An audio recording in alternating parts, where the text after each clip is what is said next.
آج کی رات کا ایک خاص عمل شب مبارک جمعہ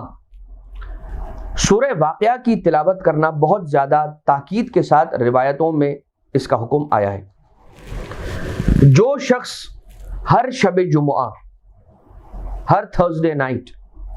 سورہ واقعہ کی اگر تلاوت کرتا ہے تو پروردگار عالم اسے قیامت میں مولا امیر المومنین علیہ السلام کے اصحاب میں سے قرار دے گا، اور قیامت میں سرکار امیر المومنین حضرت علی ابن ابی طالب علیہ السلام اللہم صلی علی محمد وعلی محمد مولا آقا کے ساتھ اسے محشور فرمائے گا۔ یہ اور بات ہے کہ سورہ واقعہ یوں بھی اگر ہم اپنی روزانہ کی نمازوں میں، یعنی روزانہ جو ہماری نماز پنجگانہ ہیں ان میں کی مغرب اور عشاء کے درمیان اگر سورہ واقعہ کی تلاوت تسلسل کے ساتھ کرتے رہیں تو رزق اور روزگار کی پریشانیوں میں انسان مبتلا نہیں ہوتا۔ سورہ واقعہ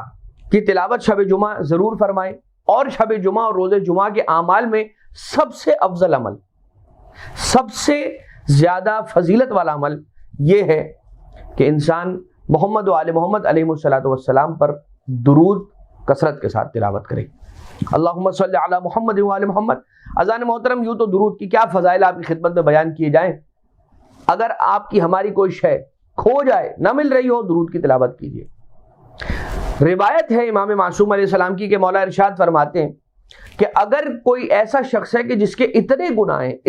ہیں کہ وہ اسے شمار نہیں کر سکتا، اور وہ یہ سوچتا ہے کہ نہیں معلوم ان کی معافی تلافی کیسے ہوگی، تو اسے چاہیے کہ کثرت کے ساتھ محمد و آل محمد علیہ السلام پر درود کی تلاوت کرتا رہے۔ اگر انسان کا دل گھبرا رہا ہو، درود کی تلاوت کرے۔ آفات ارضیہ اور سماویہ سے بچنا چاہتا ہے، درود کی تلاوت کرے۔ سب سے زیادہ وہ عمل کہ جو رسول اکرم کو خوش کرنے والا ہے وہ درود محمد و آل محمد کا عمل ہے۔ رسول اللہ صلی اللہ علیہ وآلہ وسلم فرماتے ہیں کہ یا فاطمہ من صلی علیکی، اے زہرا، اے میری بیٹی، جو آپ پر ایک مرتبہ درود کی تلاوت کرے یا آپ کی جانب ایک مرتبہ درود کا ہدیہ ارسال کرے تو پروردگار عالم اس کے سارے گناہوں کو معاف کرتا ہے، اور اس کا درجہ مجھ محمد مصطفیٰ صلی اللہ علیہ وآلہ وسلم کے ساتھ قرار دیتا ہے۔ ایک بار درود اگر سیدہ عالمیان سلام اللہ علیہا پہ پڑھنا، اور جو ہم درود پڑھتے ہیں اللہم صلی علی محمد وعلی محمد، اس میں بھی جناب سیدہ پر درود شامل ہو جاتا ہے، اور وہ والا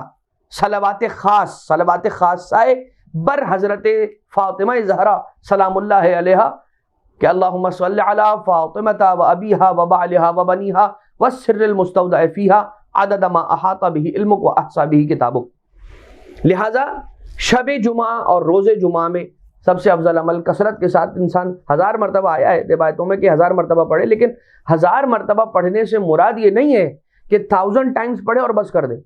کثرت کے ساتھ پڑھے۔ یہاں پر جو الف آیا ہے وہ الف 1000 جو آیا ہے یہ آیا ہے کثرت کو ڈینوٹ کرنے کے لیے اور کثرت کو سمجھانے کے لیے۔